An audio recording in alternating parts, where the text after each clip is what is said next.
Good evening. In this broadcast, the news from the television company Ostankino. Today in the Kremlin, chaired by the President of Russia, Boris Yeltsin, a closed meeting was held on the situation in the Chechnya Republic. This, a correspondent of TASS learned from a well-informed source.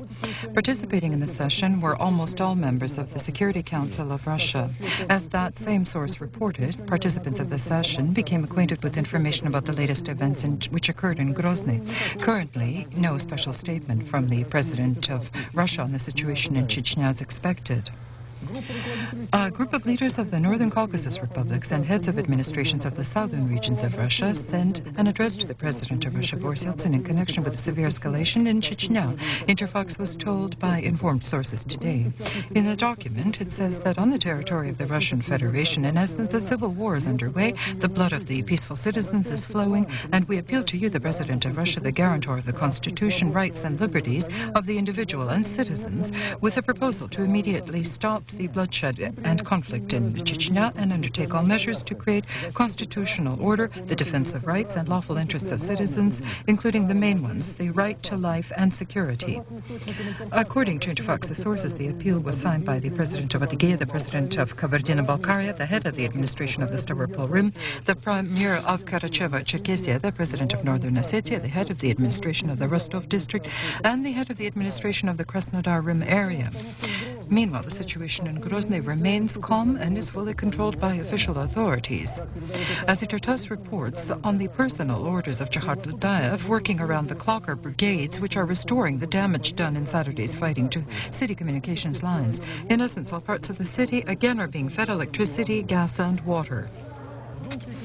To the Duma Committee on Defense today, lists from Grozny arrived, 9 lists of people imprisoned in Chechnya, who, according to confirmations of Grozny leaders, are military personnel from the Russian army. TASS was told by the chairman of the committee, Sergei Yushchenkov. The lists were conveyed to Moscow on instructions of Jahar Dudayev after today's telephone conversation with Sergei Yushchenkov. Chechnya confirms that the overall list of prisoners whom Chechnya accuses of belonging to the Russian army consists of 20 people. The armed forces of Russia, according to the Minister of Defense, Pavel Grachov, are not participating in events occurring in Chechnya. There, an ordinary power struggle is underway. This he stated today before a meeting with the Commander-in-Chief of the Armed Forces of Denmark, who is visiting Moscow, Jörg Lung. On Dudayev's side, there are even mercenaries from Afghanistan involved in combat.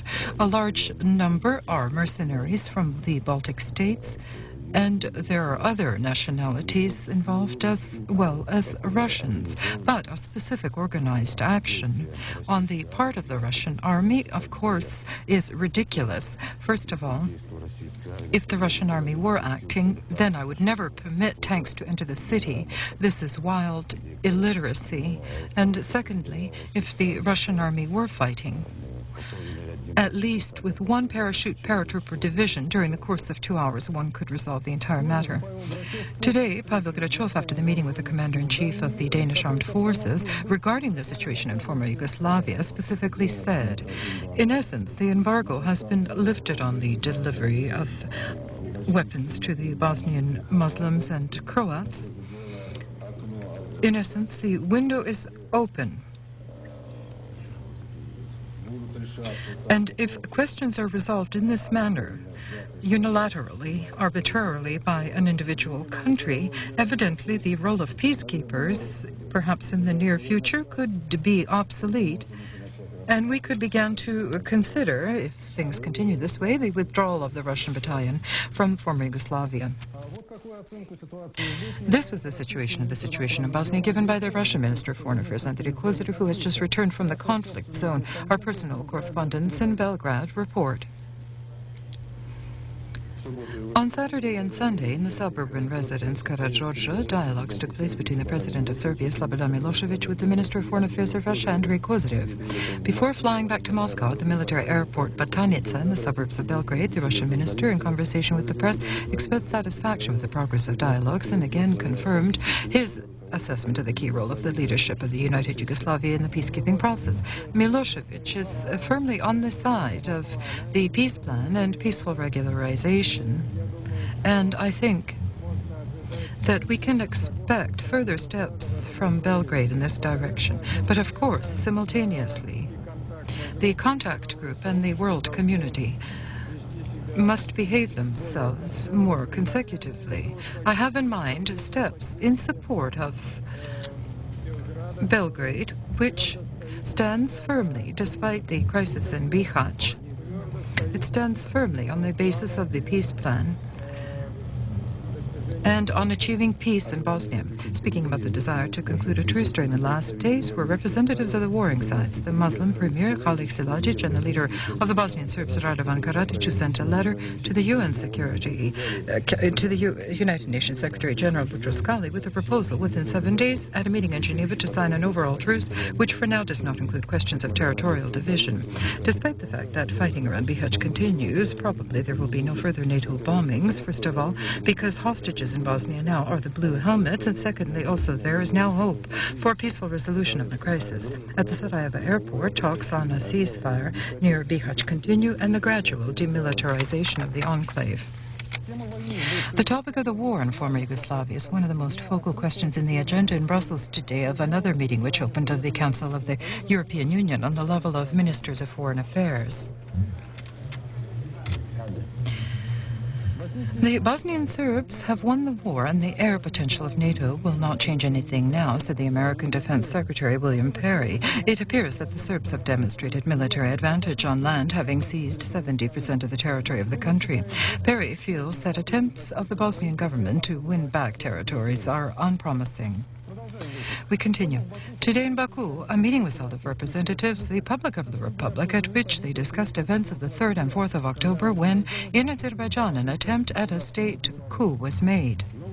The new facts about the October putsch were revealed in the speech of the acting prosecutor general, Leda Gazanov. He stated that involved in the revolt were responsible employees of the cabinet of ministers, including the now ex-premier Surat Huseynov himself, and also enforcement ministries of the Republic. Therefore, in this matter, already 190 people have been arrested, among whom is the former artillery commander of the Ministry of Defense, who ordered that the weapons be aimed at the presidential building, the parliament, and the cabinet of ministers located in downtown of the city. The speakers directly connected the difficult economic situation with the actions of the ex-premier. Facts were cited that the difficult situation with bread in Azerbaijan has not economic but political roots. This was all done with the aim of destabilizing the situation in the Republic. Our personal correspondent in Baku also reported that in Azerbaijan, regular broadcasts of Ostankino have been resumed.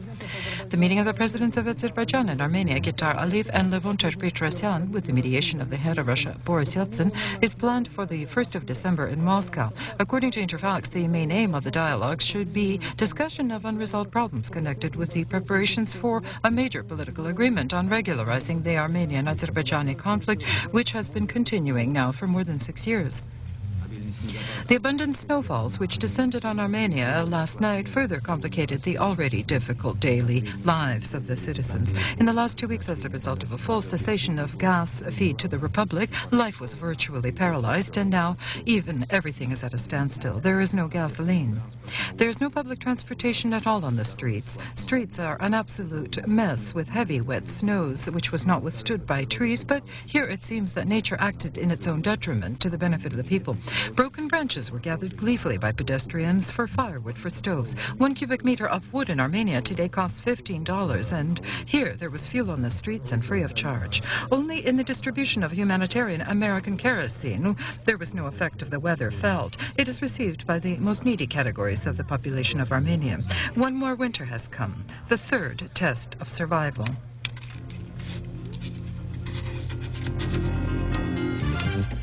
The president of Ukraine, Leonid Kuchma, stated today that during today's telephone conversation with the president of Russia, Boris Yeltsin, understanding was achieved on many contradictions which still exist in the text of the broad-scale Russian-Ukrainian agreement. Speaking at a press conference in Kiev, he stated that the sides should find such a solution that the president of Russia should be able to visit Kiev calmly. Currently in Moscow, there is a state delegation of Ukraine which is occupied with these issues. The President of Russia, Boris Yeltsin, proposed to the deputies of the State Duma to bring into compliance with the Constitution the resolution of the lower chamber from the 14th of October on the regional state television radio broadcasting. In the written message to the chairman of the Duma, Ivan Rybkin, the president noted that the indicated resolution violates the posture of the Constitution and proposed that it be brought into compliance with its demands. The State Duma has begun to form a parliamentary component of the Conciliatory Commission to examine the draft federal budget for 1995. As HR TASS is told, it is presumed that the Commission will include one representative from each Duma faction and each Duma committee. An exception to that is one committee, the Budget Committee, from which to the Commission it's planned to delegate 5 deputies. Today, in the Sokolniki court of the city of Moscow, a lawsuit has been filed by the director of the Federal Service of Counterintelligence, Sergei Stepashin, for the sake of defending his honor and dignity. The respondent in the case is the leader of the LDPR, Vladimir Zhirinovsky. On the 18th of December, during the speech of Stepashin at the session of the State Duma, Zhirinovsky called him an agent of the Israeli intelligence service Mossad, and 2 days previously he had accused all FSK employees of working for the CIA. Because of the fuel energy accident on Sunday, several blocks in the city Talnakh in the Krasnoyar rim were left without heating, affecting 28,000 people. The break in the pipeline occurred because of the worn-out state of the pipes. Involved in repair work are more than 200 people. Incidentally, this problem is acute not only in Talnakh today. It appears that again winter has caught us unprepared pervasively. By fulfilling the presidential decree by the end of the year, city authorities should receive in their inventories around 400,000 square meters of the former departmental housing. In order to bring all of these buildings into a state of repair, according to modest calculations, almost 12 billion rubles is needed, which of course are unavailable.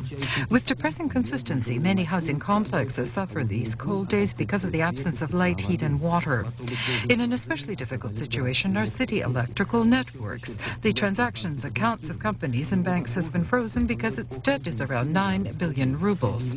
To file lawsuits against its delinquent non-payers, and they are almost all the major companies and departments, the directorship of the electrical networks is not able to do because the state's customs rounds off to a neat sum of 250 million. The circle is locked. Meanwhile, the mercury in the thermometer daily in the Transbaikalia region sinks lower. The head of the government of Russia, Viktor Chernomyrdin, on the 1st of December will leave for Novosibirsk. This business trip will be extended until the 3rd of December. As our television agency learned, the trip to the largest industrial city of Western Siberia, Russia, will be dedicated specifically to the acquaintance with the situation at defense plants there. The Rostov Helicopter Manufacturing Association, Rostvertol, was famous and is famous in the world for its helicopters. They were appraised in value by military and fire personnel, oil workers and geologists, and in reports from hot points, one sees frequently the spotted dragons Mi-24s.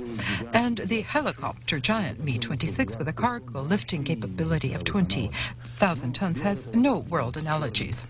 But the white stripe was replaced by black stripe. Perestroika of everything landed, and incidentally the Air Force as well, and orders began to dwindle, as did investments and deposits. The labor collective was forced to maneuver, and apart from these basic specialty helicopters, they had to adapt to the production of cottage hitch-up trailers, audiovisual cassettes, incidentally of very high quality, to the sum of 4 billion rubles per month, and this gave the collective an opportunity to stay afloat. Our firm is among those firms which are operating, and we do have perspectives in modernizing the existing lines. We have a good direction in the international plan, and we're participating in all major exhibits. 1995, we feel, will be a year of an uplift. For the Far Eastern residents, a new affair with bank documents was discovered in Vladivostok by employees of the Department of Economic Crimes in the fishing industry. While fishing in the Far Eastern seas, the Primorian fishermen this time did not believe that almost all of it would go by the wade side, and in a very exquisite means unknown in Vladivostok altogether. The agile young scam artists, knowing that the fishermen are gripped by the throat by catches which they cannot dispose of, visited directors of coastal fisheries in respectable suits and offered to take the perishable goods, not for cash, but through banks, which is more reliable. But soon later, it turned out that the promissory notes and invoices, numbers of passports, surnames, signatures, and stamps were all fake. According to the director of the Department of Economic Crimes, Oleg Abbas, also, this was how the major commercial and state companies were swindled. The overall damage from this affair is almost 500 million rubles. And this, we emphasize, is only in Vladivostok, so the departments concerned must still clarify what the sum of damage is overall from such, permit us to call, commercial transactions throughout the country. Meanwhile, in Belgorod, the prosecutor's office has hired killers who committed several serious crimes. The hired murderers, one of them is a world champion in track and field, came to Belgorod from St. Petersburg on an ordinary green Moskvich. It's being checked by a field engineer specialist. Shot a businessman in cold blood, but not the right one. They were mistaken, and they decided to act more certainly, planted a powerful explosive device near the office door of the 5-story occupied building. How many casualties could have been in the building, one can imagine with horror. The criminals were found and arrested by the organized crime department agents. It was necessary to immediately disarm the bomb, and the militia sought help from the local counterintelligence and army personnel, but neither had available specialists. You're watching unique films. A volunteer officer of the tax police, Valery Kutuzov, dressed in a special 100-kilogram suit, is disarming the hellish device with an American radio remote control. In the city, at these moments, the gas, light, and water had been disconnected to avoid greater danger. And now, 1 month later, the 4 criminals were finally indicted for the premeditated murder. And again, for some reason, the killers managed to avoid the strict statute of the criminal code on gangster activities, even though evidently all the signs of a gang are there. Weapons, strict subordination, nicknames, as previously for the killers which have serviced in our country as if from the underworld, justifying motives are found, and only such as Valery Kutuzov, brave and noble, kindle hope in us. The controlling department under the President of Russia prepared for the first half of next year a plan to inspect the operations of 4 federal ministries. In February and March, they plan to inspect the operations of the Ministry of Foreign Economic Ties. In March and April, the Ministry of Construction, and later it will be the turn of the Ministry of Finances and the State Property Committee. Lately, hundreds of thousands of Russians were deceived by many firms soliciting investments from the population. Such offices, promising enormous percentages, emerge like mushrooms after the rain and vanish even quicker. In the meantime, in countries with a civilized economy, investment funds are reputable, popular, and are trusted by the people. In Russia, there is also a means to profitably invest money and 1 month later not be among the lineups of those swindled. And obviously, first one must inquire not about dividends, but where the investments of each conquered firm will be directed. And if we don't receive a response, then stay away from these people. And if they tell you about major productivity with a loud name, be cautious. Probably, funds should most likely be invested in the manufacturing of goods necessary for all and mostly for you yourself, feels Nikolai Radygin, the advisor on foreign economic issues to the president of the company, AST. And that is why AST invests in productivity, the most traditional goods, meat, dairy, and mostly bread. For this, there is no need for giant industries. One can establish small processing plants, and this, in turn, will yield new jobs. And only if you're absolutely convinced that using your money, universally needed goods will be produced, you may invest without the risk of being cheated. The festive celebrations in Bishkek mark the 50th anniversary of the diplomatic service of Kyrgyzia as well. From these 50 years, 47 were a time of historical superfluousness. The ministry existed, but it had no foreign affairs. Now, one can barely keep up. In the far west, one must prove adherence to democracy in exchange for loans. In the north, devotion to old fraternity. In the south, loyalty to the great neighbor, the environment, and economic affluence. This is a special point, Tajikistan, which has brought its war to the very threshold of Kyrgyzia. And here the entire army is only of 15,000 people, and the skies have no umbrella protection of armed forces. The only hope is diplomacy. The most important thing is the deficit of information. Do you mean counterintelligence? Yes. You know that our southern neighbors often say that collective forces of defense are superfluous, and each of us must defend its own borders. On the same day, the President Askarakayev was visited by the head commander of the Russian border troops, Andrei Nikolaev. The basic portion of the talks was held on a one-to-one basis. The press was informed of the full correlation in the views of the sides regarding protection of the outer borders of the CIS through joint forces. As a result of yet another business day in Japan of the first Vice Premier of Russia, Alexis Kavets, in Tokyo today, a plan was announced on the supporting of the market reforms of Moscow. It provides specifically for the government insurance of some Japanese exports to Russia and the creation of a broad system to enhance qualifications for Russian managers. The second day of the visit of Alexis Kavets to Tokyo was quite saturated. The state delegation evidently attempted to compensate with business activity for the traditional shortcomings in the Russian economy, which make it unattractive for business. 8 meetings at various levels gave an opportunity to demonstrate the entire spectrum of Russian proposals. However, Japan reacts with caution to closer contacts, while political differences connected with contentious territories remain unresolved. To the proposal of the Vice Premier to make them a zone of free trade, the partners retorted with a polite refusal. From among economic problems, special attention at the meetings was devoted to aimed investments and mostly into the Russian Far East. Alexis Kavets emphasized that here, guarantors could be leaders of those regions and not the government, because for them it is easier to control the use of allotted credits. And one more proposal to broaden the implementation of Japanese economic aid to modernize plants of ferrous and non-ferrous metallurgy in the Russian auto manufacturing sector. During the meeting with the Prime Minister of Japan, Alexis Kavets conveyed a personal message to him from Boris Yeltsin and Viktor Chernomyrdin, in which Tomichi Murayama was invited to visit Russia. The invitation was gratefully accepted. However, the Prime Minister emphasized that the future visit should not only be a new step in developing economic relations, but in resolving territorial problems as well. He also invited Viktor Chernomyrdin to visit Japan at his convenience. Summarizing results of the talks, both leaders called them successful. Today, Albania celebrates its national holiday, the Day of Declaration of Independence, and the 50th anniversary of the deliverance from fascism. Our personal correspondents report from Tirana. Shqiptaria. This is what the Albanians call their land, a country of mountain eagles. This is how Albania looks from an eagle's eye view, mountains, valleys, and cities. For tens of years, the country was closed from foreign eyes. And this is the ground-level view, the streets of Tirana, the capital of Albania. Just 2 years ago, automobiles were a rarity here. Today, literally, floods of automobiles of all European makes have filled the squares and streets here.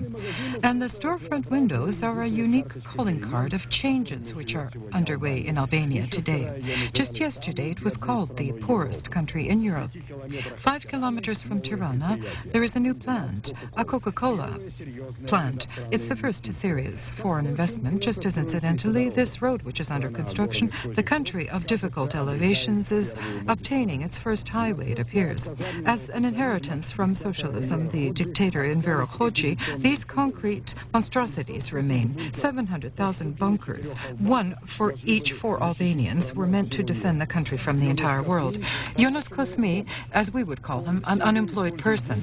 He uses this bunker with his family in the most peaceful aims. He's turned the concrete igloo into his home. In the country, in just 2 years, 53,000 small and average companies have been privatized. In the trade and service sphere, the market is coming alive. 350,000 peasants have received property to work on. In Albania, there are changes, political and economic ones. 50 years ago, Albania was delivered from fascism. 2 years ago, we put an end to totalitarianism. We're building a new democratic Albania. Albania celebrates its national holiday. Near the coast of Oman, from an American cargo ship which sank during the years of the Second World War was sunk by a German submarine, from the sea floor, 1.5 million silver coins were raised to the surface. The value of the coins designated for Saudi Arabia are assessed at $70 million. The Sheikh Ahmad Al-Alache said that the first portion of the coins was raised with the aid of an automatic apparatus. The ship is at a depth of 3,000 meters. It's planned to raise the entire cargo to the surface in the beginning of next year. 10% of the worth of the valuables will be paid to the United States of America.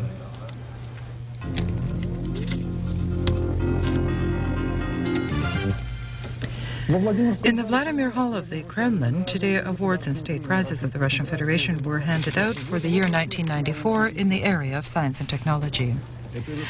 This esteemed honor, the title of laureate, which, as the president said, is the highest award of Russia, is bestowed on 69 academics, candidates of science, scientists and engineers, workers, technicians, activists of culture, and restorationists. As a result of scrupulous work and strictest selection, awards for 1994 were judged to 14 works in the area of applied mechanics, selective crops, the derivation of artificial diamonds, the creation of new methods on developing and tapping fields of oil and gas, superconduction of metals of the second generation, restoration of monuments of culture, and the creation of new models of machinery and goods of domestic consumption. Having been invited to the Kremlin, they represented many regions of Russia and received from the hands of the president a gold symbol, a diploma, and a certificate. Each award is valued at 10 million rubles. It's not big money these days, especially if the group consists of several people.